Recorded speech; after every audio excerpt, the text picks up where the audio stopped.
আসসালামু আলাইকুম ওয়া রাহমাতুল্লাহি ওয়া বারাকাতুহু। ব্রাদার ইসলাম কেমন আছেন? আশা করি আল্লাহর হুকুমে সকলে ভালো আছেন। আর সকলে ভালো থাকুন, সুস্থ থাকুন, আল্লাহর আনুগত্য করুন, এই আশা করি। সঠিক দিনকে চেনার বা বোঝার চেষ্টা করুন। ইসলামে আছি যেহেতু আমার ইসলামটাকে ক্লিয়ার করতে হবে। এটাই তো, আমি যে বাড়িতে বাস করবো সেই বাড়িটা ঝাড়ু পোঁছা করতে হবে, ঝাড়ু মারতে হবে, বা বন জঙ্গল হলে কাটতে হবে। এটাই হচ্ছে আসল মানবতা। যাই হোক, তো সেই উদ্দেশ্যে ইসলামে যেহেতু আছি, ইসলামটাকে ভালোভাবে গ্রহণ করবে।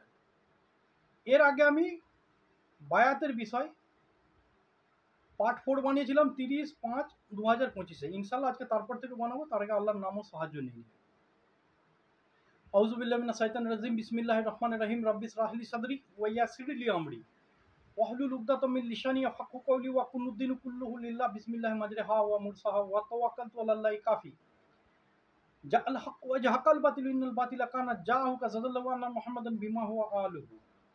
এর আগে যে ভিডিও ছিল পার্ট 4-এতে, যে রাসূল সাল্লাল্লাহু সাল্লামের সন্ধি চুক্তি হয়, তো তাতে রাসূল সাল্লাল্লাহু সাল্লাম রসুল আল্লাহ লিখে থাকে, তো সেটা নিয়ে আপত্তি করে সামনের দলেরা কুরেশরা, তো ওটাকে কাটতে হয়, নামটা কেটে দিয়ে রসুল সাল্লাহ সাল্লাম নিজে হাতে দেগে দেয়, দাগ মানে ওর ওপর দাগ কেটে দেয়। তো তারপরে লিখতে হয় মোহাম্মদ বিন আবদুল্লাহ। তারপরে ওদের হাতে সন্ধি চুক্তি ধরিয়ে দেয়, ওরা চলে যায়। এই পর্যন্ত ছিল। আজকে তারপর থেকে বলছি, সেই মুসলিম শরীফের হাদিস নম্বর 4498। এই চুক্তিপত্র সম্পাদিত করার পর, দেওয়ার পর রসুল সাল্লাহ সাল্লামের সাহাবিগণ অনুভব করতে লাগলো এতে মুসলমানদের স্বার্থের ক্ষতি হয়েছে, মানে ক্ষতিগ্রস্ত হয়ে গেছে, এবং পরিস্থিতি এমন মনে করতে লাগলো যে মুসলমানরা পরাজয় স্বীকার করে নিয়েছে বলেই সন্ধি চুক্তিতে সই করেছে। এটা ওরা নিজেদের মনে মনে ভাবতে লাগলো 1400 সাহাবিগণ। এমন অবস্থায় উমর রাদিয়াল্লাহু তাআলা আনহু নিজেকে কন্ট্রোল বা সংযত না রাখতে পেরে তিনি রাসূল সাল্লাল্লাহু আলাইহি সাল্লামকে বললেন, ইয়া রাসূলুল্লাহ, আমরা কি হকের উপর নয়? অর্থাৎ আমরা কি সত্যর উপরে নেই? ইসলাম ধর্ম সত্য, ওই ধর্মস্থানটাও তো আমাদেরই। তো আমরা কি হকের উপর, আমরা ওখানে যাওয়াটা কি আমাদের ভুল? আমরা তো সত্যর উপরে ছিলাম। আর তারা কি বাতিল নয়? তারা তো মিথ্যা অহংকার করে আমাদেরকে ঢুকতে দিন, তারা তো বাতিল। তারা মুসলমান হয়ে মুসলমানদের ধর্মস্থানে অন্য কিছু উপাসক করছে, তো তারা কি বাতিল নয়? রাসূল সাল্লাল্লাহু আলাইহি সাল্লাম বললেন, অবশ্যই হ্যাঁ। উমর রাদিয়াল্লাহু তাআলা আনহু দ্বিতীয়বার বললেন যে আমাদের নিহতরা জান্নাতি নয় বা শহীদ নয়? মানে আমরা তো অত্যাচার ভোগ করে অত্যাচারের জবাব দিচ্ছি। যদি আমাদের কেউ মারা যায় তাহলে কি আমরা কি শহীদ হব না?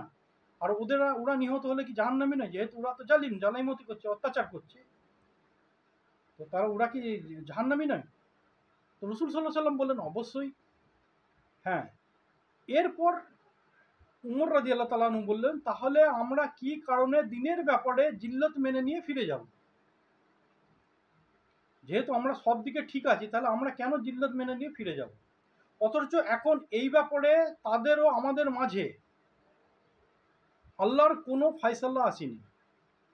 তখন রসুল সাল্লাল্লাহু আলাইহি সাল্লাম বললেন, হে খাত্তাব তনায়া, মানে হে খাত্তাবের পুত্র, নিঃসন্দেহে আমি আল্লাহ প্রেরিত রসুল। আর আমি আল্লাহর কাছে আশাবাদী, অবশ্যই আল্লাহ আমাকে কখনো বিনাশ করবেন না বা নিরাশ করবেন না, একবারে ধ্বংসও করবেন না কোনোদিন আল্লাহ আমাকে, নাউজুবিল্লাহ, আর নিরাশও করবেন না। এর মধ্যে কিছু একটা জিনিস আছে যেটা আমরা জানতে পারছি না, ঠিক আছে? আর আমি আল্লাহর কসম করেছিলাম, যখন সন্ধি চুক্তির আগে, যখন আপনারা হয়তো শুনেছেন যে কাসওয়া বসে গেছিল, সেই সময় উনি কসম করেছিলেন যে নিষিদ্ধ মাস, যুদ্ধ নিষিদ্ধ মাসের মানে ইয়েটাকে বজায় রাখতে, গরিমা বজায় রাখতে, বা কাবা চত্বরে যুদ্ধ ঝঞ্ঝাট মারি বজায় রাখতে, মানে না হওয়ার জন্যে, বা আমরা হাদাই ইয়ে করে ফেলেছি বা পোশাক পরে ফেলেছি, সেটাকে সুরক্ষিত জন্যে এগুলো সব গরিমা বজায় রাখার উদ্দেশ্যে ওরা যা বলবে, যা শর্ত দেবে আমি তাই মেনে নেবো, আল্লাহর কসম করে বলেছিলাম। তো এইবার বলো, তখন চুপ হয়ে যায়, কিন্তু মনে যেন কিছু একটা খলবলি করছে যে কেন আমরা ফেরত যাবো, কারণে কেন ফেরত যাবো, ফেরত যেতে রাজি নেই। যাই হোক, এখন যেটা বলবো এই হাদিসটা, সেটা হচ্ছে বঙ্গ অনুবাদে সংক্ষিপ্ত কুরআন ও তফসির, পেজ নম্বর 2621, অধ্যায় নম্বর 2। সন্ধি চুক্তি পর রসুল সাল্লাহ সাল্লাম সাহাবীদের উদ্দেশ্যে বলতে লাগলো যে তোমরা কুরবানির পশুর নেহের করো আর মাথা মুন্ডন করো।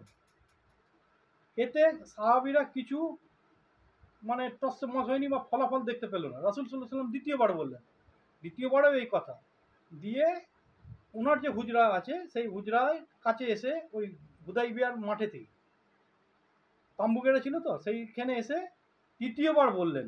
তৃতীয়বারেতেও যখন কোনো ফল দেখতে পেলেন না, তখন উম্মে সালমা, অর্থাৎ মা, আমাদের মা হয় তো সেই হিসেবে উম্মে সালমা রাদিয়াল্লাহু আনহা, ওনার স্ত্রী, বললেন, ইয়া রাসূলুল্লাহ, যদি এটাকে বাস্তবায়িত দেখতে চান তাহলে আপনি আপনার উটের নেহের করুন ও আপনার মাথা মুন্ডন করুন। রসুল সাল্লাল্লাহু সাল্লাম শুরু করলেন, করাতেই আস্তে আস্তে সকল সাহাবীরা শুরু করেন। যাই হোক, এই ঘটনাটা ঘটার পরে আর একটা ঠিক এই সময়তে মক্কা থেকে কয়েকজন মুমিন মহিলা রাসূল সাল্লাল্লাহু সাল্লামের সামনে উপস্থিত হন।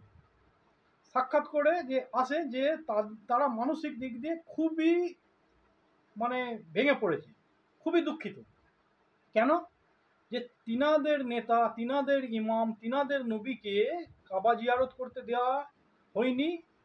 এই না দেওয়ার কারণে বা মিথ্যা অহংকার, কুরেশদের মিথ্যা অহংকার, ভুয়ো অহংকারের শিকার হয়ে গেছে আমার রসুল সাল্লাল্লাহু সাল্লাম, বা তাকে তিনার সঙ্গে এত বড় বিয়াদবি করলো মক্কাবাসীরা, সেই উদ্দেশ্যে ওনারা মক্কা ছেড়ে হিজরত করে রসুলের কাছে চলে এসছে।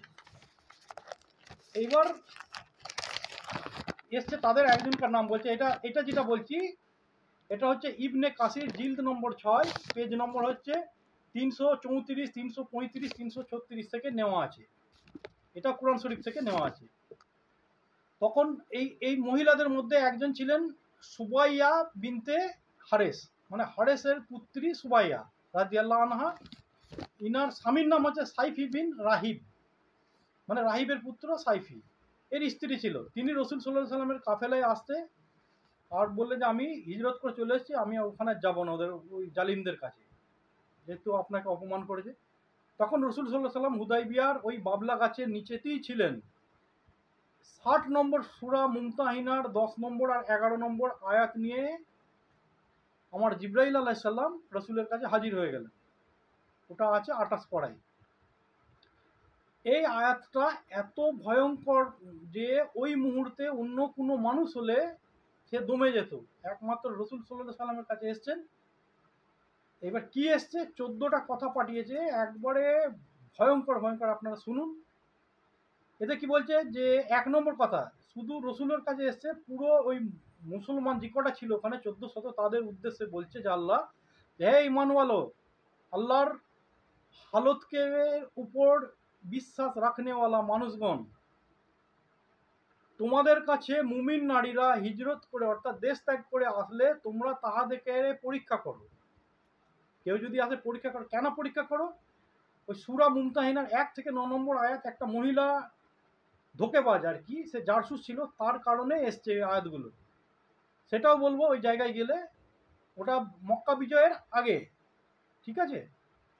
তো তাকে পরীক্ষা করে নাও।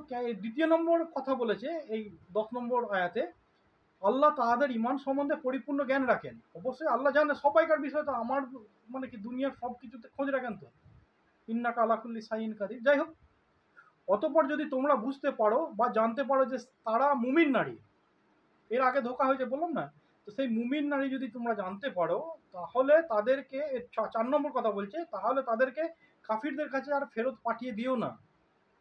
সেই জায়গায় তারা যদি হিজরত করে চলে আসে, মেয়ে ছেলে অসহায়, মানে নিরাশ্য, মানে তাদের কাছে কোনো আশ্রয় নেই বা কিছু নেই, তো তাদের কারে ফেরত পাঠিয়ে দিও না, তাদের কারে ওই আবার জ্বলনের জায়গায় পাঠিয়ে দিও না, ঠিক আছে? 5 নম্বর কথা বলছে, মুমিন নারীগণ কাফিরদের জন্য বৈধ নয়। এই আয়াতের এই কথার মধ্যে থেকে চালু হয়ে গেল মুসলমানদের সাথে অন্য কোনো জাতি, অমুসলমান যে কোনো জাতি হোক না কেন, সে যতক্ষণ না মুসলমান হচ্ছে তার সঙ্গে বিবাহ বৈধ নয়, হারাম। এই আয়াত বলে দিচ্ছে। এই তার আগে হতো, এই আয়াত থেকে নিষিদ্ধ হয়ে গেল। এতে অনেক সাহাবীদের অনেক কিছু ঘটনা ঘটে গেছে। যাই হোক, খাস করে উমর রাদিয়াল্লাহু তাআলা আনহুরই ঘটে গেছে। তেনার দুটো স্ত্রী ছিল, ওই গ্যার কমসাকাম ইসলাম আনেনি, মানে ইসলাম গ্রহণ করেনি, তাদের কাছে তালাক দিতে হয়েছে। যাই হোক, কাফিরদের জন্য বৈধ নয় এবং কাফিরগণ মুমিন নারীদের জন্য বৈধ নয়। এটা হচ্ছে 6 নম্বর কথা। 7 নম্বর কথা বলছে, কাফিররা যাহা কিছু খরচা করেছে তাহারা তাদেরকে আদায় করে দিও, চুক্তা করে দিও। অর্থাৎ হক মহর দিয়েছে বা তার পেছনে সে যদি পয়সা যা দাবি করছে, তোমরা তার চুক্তা করে দাও। মুসলমানদের কাছে হুকুম দিচ্ছে আল্লাহ, দিয়ে ওই মহিলাকে উদ্ধার করে নাও। 8 নম্বর কথা, তারপর তোমরা তাহাদেরকে ইদ্যত পূরণ করে বিয়ে করলে তোমাদের কোনো অপরাধ নেই। সেই মহিলারা যে কাছে ইদ্যত পূরণ করানো হোক 4 মাস 10 দিন, যে যদি তার পেটে বাচ্চা থাকে, কেননা গর্ভবতী মহিলাকে বিয়ে করা হারাম। গর্ভবতী মহিলাকে বিয়ে করা হারাম। আমাদের সমাজ এখন ওরকম লিভিং রিলেশনে থাকছে, এখন গর্ভ হচ্ছে তারপরে গিয়ে বিয়ে করছে, সেই বিয়ে যে পড়াবে সে মৌলানাও হারামি। অবশ্যই জেনে রেখে দেবেন, তার তার হবে সাজা। অজান্তিতে করলে সে তার মাপ আছে। যদি জেনে শুনে যায় যে গর্ভবতী মহিলা, তাহলে গর্ভবতী মহিলার সঙ্গে কোনো রকমই বিয়ে হয় না। তার ওই জন্যই বলছে যে ইদ্যত পূরণ হবে, এই 4 মাস 10 দিনে বুঝতে পারা যাবে গর্ভ আছে না নেই। তারপরে তোমরা বিয়ে করলে তোমাদের জন্য অপরাধ নয়। কেন তারা কাছে নিয়ে মজার পাত্রেও বানিও না, তাদের কাছে কোনো তামাশা বানিও না। তাদের কাছে বিয়ে করে সম্মানের সাথে, সহসম্মানের সাথে উচ্চ মর্যাদা দিয়ে রেখে দাও। যদি তোমরা তাদেরকে হক মহর দাও, যদি হক, তা বলে ফ্রিতে বিয়ে নয়, তাদের কাছে হক মহর দিতে পারলে তাহলেই বিয়ে করো, নাহলে করো না। অন্য কেউ বিয়ে করবে হক মহর দিয়ে। তাদের কাছে মানে যে দেশ ত্যাগ করেছে বলে তাদের কাছে যেমন মানে একবারে দলিত করুন, এই সম্মান দিয়েছে ইসলাম নারীদের কাছে। ঠিক আছে, হক মহরের পর 10 নম্বর কথা কি বলছে, ওটা 9 নম্বর কথা হলো। 10 নম্বর কথা হচ্ছে, আর তোমরা কাফির নারীদের সঙ্গে দাম্পত্য সম্পর্ক বজায় রেখো না। এই যে আয়াতটা বলে দিয়েছে, এইখানের সাথে যে কটা ওই সময় ইসলামের মধ্যে সাহাবীরা ছিল, তাদের মধ্যে যেই তাদের স্ত্রী ছিল, তাই স্ত্রীরা যারা ছিল না, ইমানদার ছিল না, মানে মুসলমান ধর্মগ্রহণ করেনি, তাদের সম্পর্ক এই আয়াতের মাধ্যমে আল্লাহ ছেদ করে দিল, আলাদা করে দিল। এর কারণ আছে, কেন দিয়েছে সেটা আমি গিয়ে বলবো। দাম্পত্য সম্পর্ক বজায় রেখে বলে দিল 10 নম্বর কথা। 11 নম্বর কথা, তোমরা যাহা ব্যয় ব্যয় করেছো তাহা ফেরত চাইবে। সে যদি ইসলাম ধর্ম গ্রহণ না করতে চায়, তার উপর জোরজবরদস্তি করবে না, তার উপর তম্বি করবে না। সে যদি তার বাপ মায়ের কাছে ফেরত যেতে চায় বা যেখানে যেতে চায়, তাকে ছেড়ে দাও। আর তোমরা যেটা খরচ করেছো সেটা তার কাছ থেকে ফেরত চাইবে। এবার দিল দিল না দিল সেটার ব্যাপার আলাদা, এটা তো আর এখানে নেই, মানে আয়াতের মধ্যে লেখা নেই, সেই জন্য আমি বলতে পারছি না। 12 নম্বর কথা বলছে, তোমরা কাফির এবং কাফিররা যাহা মুমিন নারীদের উপর ব্যয় করেছে তাহা যেন তারা চেয়ে নেয়। এবার মনে করুন কোনো কাফিরের কাছে কোনো মুমিন নারী আছে, যেহেতু হারাম করে দিয়েছে, তারাও তো ওইখান থেকে দেশ ত্যাগ করে চলে আসবে, তো এইবার তারাও তো খরচা চাইবে। সেই হিসেবে তাদেরও যেন পয়সা চাইলে নবীর উপর একটা দায়িত্ব, লিডার যেহেতু, তো তোমরা যেন তার পয়সা আদায় করে দাও। সেই পুরুষ যদি পয়সা যা খরচা চাইবে সেই খরচা বাবদ তোমাদেরকে দিয়ে দিতে পারবো, হক মহর বিষয় ইত্যাদি ইত্যাদি। আচ্ছা, এবং 13 নম্বর কথা, এটা আল্লাহর শরীয়ত বা আইন, এটা আল্লাহর আইন, তিনি তোমাদের মধ্যে ফয়সালা করে থাকেন। 14 নম্বর কথা, আর আল্লাহ সর্বজ্ঞানী প্রজ্ঞাময়। এবার বলুন, এই মুহূর্তে এরম ধরনের আয়াত যদি নবীর কাছে এসে, তাহলে কত কষ্ট করে জন্য যাদের সঙ্গে সংসার করছে, মানে তাদের ঘরে ফিল্টার করছে আল্লাহ। যে মুসলমান একদিকে করছে, মানে তখন তো মুসলমানের ভেতর সব রকম ঢুকেছিল, ইহুদি খ্রিস্টান ইত্যাদি ইত্যাদি সব কিছু ঢুকেছিল, এবার ফিল্টার করেছে। এই কারণে মক্কা বিজয় করা হবে, এই পরিষ্কার ছাঁকা ইমানদার পবিত্র মানুষদের মারফতে মক্কা বিজয় করাবার উদ্দেশ্যে আল্লাহ এই আয়াত নাজিল করেছে। 11 নম্বরে কি বলছে, আর তোমাদের স্ত্রীদের মধ্যে যদি কেউ হাতচ্যুত হয়ে কোনো কারণবশত কাফিরদের মধ্যে রয়ে যায়, অতপর যদি তোমরা, এটা 11 নম্বর আয়াতে, অতপর যদি তোমরা যুদ্ধজয়ী হয়ে গনিমতের মাল লাভ করো, তাহলে যাহাদের স্ত্রীরা হাতছাড়া হয়ে গেছে তাদেরকে তারা যাহা ব্যয় করেছে তার সমপরিমাণ অর্থ প্রদান করো, আর আল্লাহ তাকওয়া অবলম্বন করো, যিনার উপর তোমরা ঈমান এনেছো। এতে কি হয়েছে, যদি মুসলমানদের কোনো স্ত্রী কি গৃহবন্দী হয়ে গেল আর কি, বন্দিনী হয়ে গেল, ওই যুদ্ধের করে তারা বন্দি করে নেয়, বা এবার সেই পুরুষটার যদি ওই মহিলাকে ছাড়ানোর মতন পয়সা না থাকে, তোমাদের কাছে গনিমতের মালের মারফতে সেই পুরুষকে সাহায্য করে সেই যেন সেইটা দিয়ে মহিলাকে উদ্ধার করে নিয়ে আসতে পারে বা ছাড়িয়ে নিয়ে আসতে পারে। এই উদ্দেশ্যে এটা বলছে। বা এরা যদি কোনো স্ত্রীরা যদি ছেড়ে চলে যায় কোনো পুরুষের মধ্যে, দুটো বিষয় আছে, একটা বিষয় ওরা বন্দিনী হয়ে গেলে তাকে ছাড়িয়ে আনার জন্য বলেছে, আর যদি কোনো স্ত্রী ইমান না আনার পরে, ইমান আনলো না, ছেড়ে চলে গেল যে না আমি আমার স্বামী ঘর করবো না, আমি মুসলমান বানবো না, আমি চলে যাই, হতেই পারে এরকম। তো এবার সেই ব্যক্তি যদি গরিব হয় তাহলে পয়সা কি করে ফেরত দেবে? তো নবীর ওপর হুকুম এলো যে গনিমতের মাল থেকে ওই ওই পুরুষটাকে দাও যেন সে ওই ওই ঋণটা চুক্তা করতে পারে, যে তার স্ত্রী তার ঘর করবে না, চলে যেতে চাইলে তো সে যেন তার ঋণটা চুক্তা করে দেয় যদি ঋণ থাকে। সমপরিমাণ অর্থ প্রদান করো, আর আল্লাহর তাকওয়া বলো, আল্লাহর ভয়কে মনে রেখো, আল্লাহর খব, হ্যাঁ, জিনার উপর তোমরা ইমান এনেছো। যাই হোক, এরপরে আমি তফসির বলবো, আর যদি ভালো লাগে আপনি অপরের কাছে শেয়ার করবেন, লাইক করার কোনো দরকার নেই, আমি আল্লাহর ওয়াস্তে করছি, এর ফল আমি দুনিয়ার কাছে চাই না। আল্লাহ হাফিজ, যদি ভুল হয় আল্লাহর ওয়াস্তে মাফ করবেন।